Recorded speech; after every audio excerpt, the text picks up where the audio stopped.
ప్రపంచవ్యాప్తంగా 59 కోట్ల మంది, మన దేశంలో 9 కోట్ల మంది మధుమేహంతో బాధపడుతున్నారని ప్రపంచ ఆరోగ్య సంస్థ వెల్లడించింది. ప్రతి 7గురిలో ఒకరు డయాబెటిస్ తో బాధపడుతున్నారు. భవిష్యత్తులో ప్రతి 7గురిలో 4 అయ్యే అంచనా. డయాబెటిస్ మీద పూర్తి అవగాహన అందించి డయాబెటిస్ నుంచి తెలుగు ప్రజలను కాపాడే ప్రయత్నం చేస్తోంది సుమన్ టీవీ. మీ మోకాల నొప్పులకు ఎటువంటి సర్జరీ లేకుండా ఎపియాన్ పెయిన్ క్లినిక్ అందిస్తున్న అత్యాధునిక చికిత్స. మనకి కర్డ్ లో 80% వాటర్ ఉంటుందండి. సో ఒక మిగిలిన పర్సెంటేజెస్ వచ్చేసరికి మనకి high rich calcium and phosphorus ఉంటుంది. మనకి బోన్ స్ట్రెంగ్త్ కి చాలా ముఖ్యమైనది.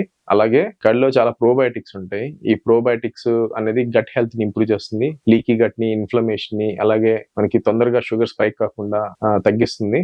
అలాగే దీంట్లో మల్టీవిటమిన్స్, రేర్ మినరల్స్, మెగ్నీషియం ఇలాంటివి చాలా ఉంటాయి. ఇవన్నీ కూడా మన బాడీకి చాలా ఉపయోగకరమైనవి. ఇంపార్టెంట్ గా ఏంటంటే దీంట్లో చాలా ప్రోటీన్ ఉంటుంది, కేసిన్ అనే ప్రోటీన్. సో ఈ ప్రోటీన్ కూడా ఒక కప్ లో almost 10 to 12 grams of casein protein ఉంటుంది. సో ఇంత న్యూట్రిషియస్ ఫుడ్ డయాబెటిక్స్ తినకూడదని అసలు ఎక్కడా లేదు. అండ్ యాక్చువల్ గా తీసుకుంటేనే మనకి ఈ డయాబెటిక్స్ లో ఈ ప్రోటీన్ వాళ్ళకి కావాల్సినంత రావడము, కాల్షియము, ఈ విటమిన్స్, అలాగే వాళ్ళకి ఓవరాల్ గా గట్ హెల్త్ ఇంప్రూవ్ అవుతుంది అండ్ షుగర్ స్పైక్ కాకుండా ఇన్ఫ్లమేషన్ తగ్గడం, ఇలాగా ఎన్నో చాలా బెనిఫిట్స్ ఉన్నాయి. సో అసలు ఇన్ఫాక్ట్ ప్రతిరోజు కనుక మనం కర్డ్ కనుక తింటే మనకి డయాబెటిస్ వచ్చే రిస్క్ కూడా తక్కువ అని రీసెంట్ గా FDA వాళ్ళు మనకి కర్డ్ మీద ఈ షుగర్ రాదు అనే ఒక లేబుల్ కూడా పెట్టుకోవచ్చు అనేసి చెప్తున్నారు. సో వాళ్ళ ప్రకారం ఏంటంటే వారానికి 3 సర్వీస్ అంతకంటే ఎక్కువ తీసుకుంటే ఈ షుగర్ వచ్చే రిస్క్ తగ్గుతుందని చెప్తున్నారు. అసలు కర్డ్ లో గ్లైసమిక్ ఫుడ్ అండి, అంటే 30 to 40 ఉంటుంది. అంటే వెంటనే మనకి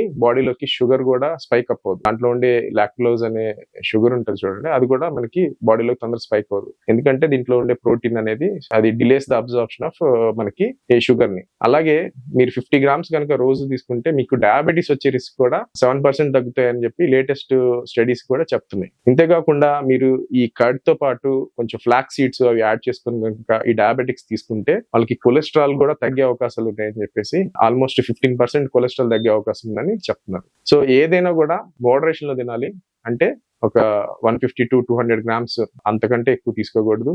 అండ్ ఎస్పెషల్లీ లాక్టోజ్ ఇంటాలరెన్స్ ఉన్న వాళ్ళు ఈ కర్డ్ ని అవాయిడ్ చేసుకోండి. అండ్ ఎస్పెషల్లీ షుగర్ అన్కంట్రోల్ లో ఉండి లేకపోతే డయాబెటిక్ గ్యాస్ట్రోపారసిస్ అనే ప్రాబ్లమ్ తో బాధపడుతున్న వాళ్ళు తప్పితే మిగిలిన వాళ్ళందరూ కూడా ఎలాంటి రెస్ట్రిక్షన్ లేకుండా, అది కూడా మోడరేషన్ లో 1 or 2 cups పర్ డే తీసుకోండి. అండ్ వారానికి అట్లీస్ట్ మీరు 3 cups కనుక తీసుకుంటే ఒకటి షుగర్ రాకుండా చేస్తుంది, అంటే డయాబెటీస్ రిస్క్ రాకుండా తగ్గిస్తుంది. అలాగే షుగర్ ఉన్న వాళ్ళు తీసుకుంటే it is very nutritious, protein గానీ, కాల్షియం గానీ, అలాగే షుగర్ కూడా మనకి HbA1c కూడా తగ్గుతుంది అని చెప్పేసి స్టడీస్ చెప్తుంది. మీరు రోజు కనుక 50 grams అంతకంటే 100 grams అలా తీసుకుంటే మీకు HbA1c విత్ ఇన్ 3 months లో 0.5% తగ్గే అవకాశాలు ఉన్నాయని మనకి చాలా రీసెర్చ్ అండ్ లేటెస్ట్ ఎవిడెన్స్ అనేది చెప్తా ఉంది. So very safe to consume curd. Only cautious ఏంటంటే డయాబెటిక్ గ్యాస్ట్రోపారసిస్, ఇంకొకటి లాక్టోజ్ ఇంటాలరెన్స్ ఉన్న వాళ్ళు, ఈ ఇద్దరు తప్పితే మిగిలిన వాళ్ళందరూ హ్యాపీగా తీసుకోవచ్చు. ఎలాంటి కర్డ్ తీసుకోవాలంటే నార్మల్ గా హోమ్, అంటే మన ఇంట్లో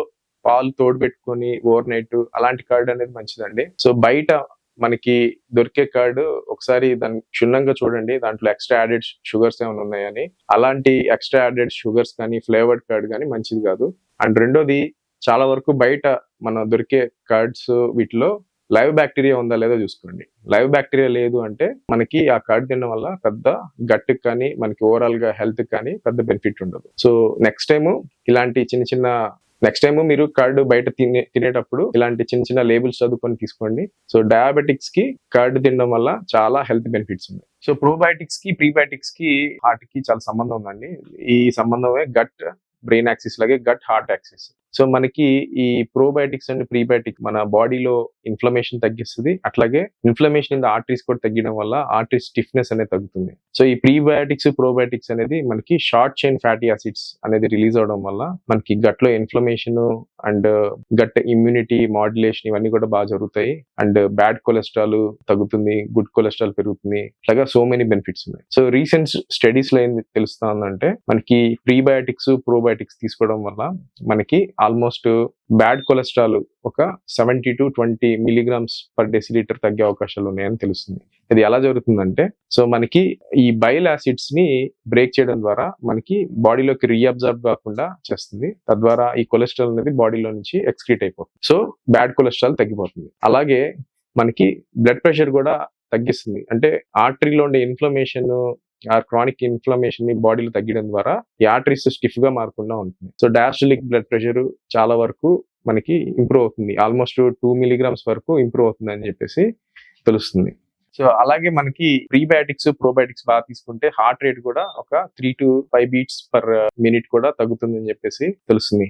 ఇలాగా మనకి బ్లడ్ ప్రెషర్, బ్యాడ్ కొలెస్ట్రాల్, అలాగే హార్ట్ రేట్ తగ్గిస్తుంది. సో అసలు ఈ ప్రీబయాటిక్స్ అంటే మనకి ఈ ఆనియన్స్, వెల్లుల్లి, ఓట్స్ ఇవన్నీ కూడా ప్రీబయాటిక్స్ కింద చెప్పుకుంటాం. Fibre, soluble and insoluble fibre. వీటి వల్ల మనకి బ్యాడ్ కొలెస్ట్రాల్ హార్ట్ కి మంచిది, లివర్ కి మంచిది, డైజెషన్ బాగా అవుతుంది. అలాగే మనకి ఈ ప్రోబయాటిక్స్ అంటే మన అందరికి తెలిసిందే. So curd, yoghurt, butter milk ఇవన్నీ కూడా ప్రోబయాటిక్స్ అంటే లైవ్ బ్యాక్టీరియా. సో ఇవన్నీ కూడా మనకి ఈ లైవ్ బ్యాక్టీరియా అనేది ఈ ఫైబర్ ని డైజెషన్ చేసుకొని మనకి ఫైనల్ గా ఎండ్ ప్రొడక్ట్ వచ్చేసరికి మనకి షార్ట్ చైన్ ఫ్యాటీ యాసిడ్స్ అనేది రిలీజ్ అవుతుంది. ఈ గట్ లో మనకి ఇది ఏం చేస్తుందంటే మన గట్ లో ఉండే టైట్ జంక్షన్స్ అంటే కణాల మధ్యలో ఉండే టైట్ జంక్షన్స్ ని ఇంకా టైట్ గా అయ్యేటట్టు లీక్ కాకుండా చేస్తుంది. లీకీ గట్ ని ప్రివెంట్ చేస్తుంది. బాడీలో టాక్సిన్స్ ని రక్తంలోకి వెళ్ళి ఇన్ఫ్లమేషన్ కాకుండా చేస్తుంది. అలాగే inflammation, chronic inflammation especially blood vessels లో తగ్గించడము ఇలాగా హెల్ప్ చేయడం ద్వారా ఈ ప్రీబయాటిక్స్ అండ్ ప్రోబయాటిక్స్ గుండెకి ఇండైరెక్ట్ గా డైరెక్ట్ గా హెల్ప్ చేస్తుంది. సో నార్మల్ గా మనం అన్ని రకాలైన ప్రీబయాటిక్స్ ప్రోబయాటిక్స్ హెల్ప్ చేయండి. కొన్ని స్ట్రెయిన్ స్పెసిఫిక్ ప్రీబయాటిక్స్ ప్రోబయాటిక్సే మనకి గుండెకి ఆ బ్లడ్ ప్రెషర్ తగ్గిస్తున్నాయి. సో వాటిలో లాక్టోబాసిల్లస్ ఒకటి, బిఫిడోబాక్టీరియస్ ఒకటి, కొన్ని స్పీసీస్ మనకి ఈ ఎక్స్ట్రా హెల్త్ బెనిఫిట్స్ ని క్రియేట్ చేస్తున్నాయి. మనం తీసుకునేటప్పుడు మనం more than 10 billions per day కనుక ఈ ప్రోబయాటిక్స్ తీసుకుంటే మనకి ఈ హెల్త్ బెనిఫిట్స్ వస్తున్నాయని తెలుస్తుంది. సో ఎంత ఎక్కువ డైవర్సిఫైడ్ స్పీసీస్, ఎంత ఎక్కువ కాలనీ ఫార్మింగ్ యూనిట్స్ తీసుకుంటే మనకి అప్పుడు మాత్రమే ఇలాంటి హెల్త్ బెనిఫిట్స్ ఉంటాయి. సో రొటీన్ గా హెల్దీ పీపుల్ ఈ ప్రీబయాటిక్స్ ప్రోబయాటిక్స్ తీసుకోవడం డబుల్ వేస్ట్ అండి.